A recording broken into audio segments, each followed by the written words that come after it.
Fin 2009, le site internet Wikileaks installe ses bureaux à Reykjavik, la capitale de l'Islande.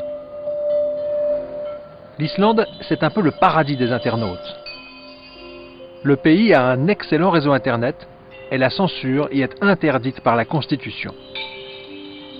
Julian Assange, l'un des responsables de Wikileaks, y est accueilli à bras ouverts.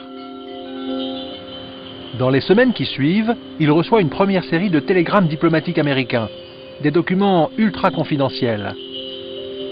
Certains contiennent des informations qui concernent justement l'ambassade américaine à Reykjavik.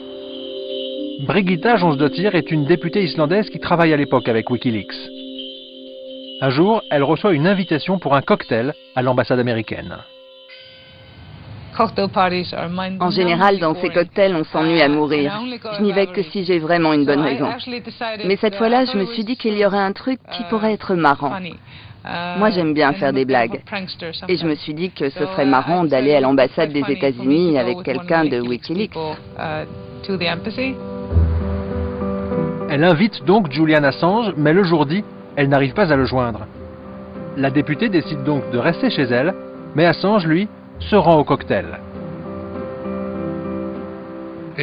Avec un culot incroyable, car Wikileaks avait déjà défié les Américains à plusieurs reprises, Assange s'introduit ici, dans l'ambassade des États-Unis, pour participer au cocktail.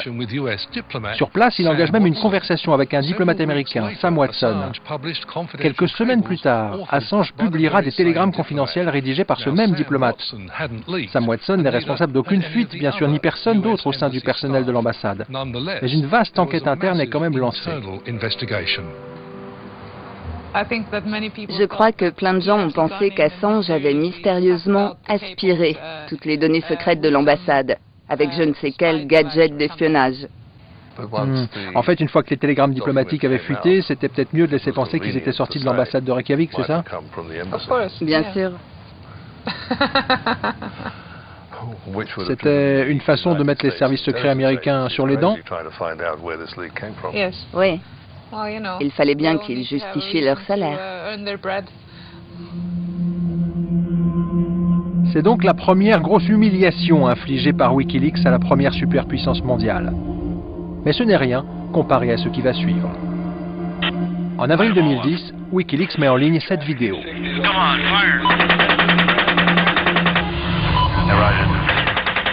Un hélico américain qui ouvre le feu sur des civils désarmés à Bagdad. Le scandale est mondial. Il y aura aussi l'énorme fuite de rapports secrets américains sur la guerre en Afghanistan. 8 mois après avoir ridiculisé les États-Unis en Islande, Assange débarque en Suède. En ce mois d'août 2010, il est devenu un cyberdissident connu dans le monde entier.